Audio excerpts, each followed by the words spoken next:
अस्सलाम वालेकुम, मैं हूं शराफत अली। आज की इस वीडियो में हम बात करेंगे, अक्सर ये कॉमन जो क्वेश्चन पूछे जाते हैं कि ड्यूरिंग प्रेगनेंसी इब्तदाई दिनों में, दरमियान या आखिर के दिनों में इंटरकोर्स के अमल से गुजर सकते हैं। इस्लाम के पॉइंट ऑफ व्यू से और मेडिकल साइंस के पॉइंट ऑफ व्यू से हमें क्या गाइडलाइन दस्तयाब है, इस पर हम बात करेंगे।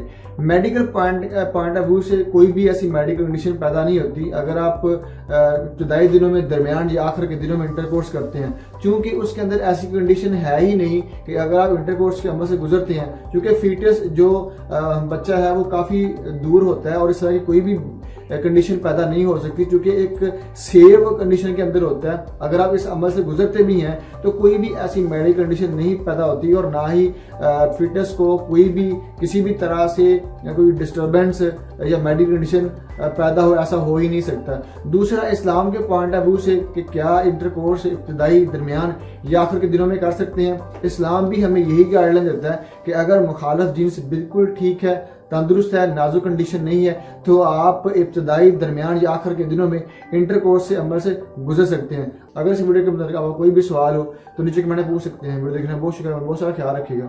अस्सलाम वालेकुम।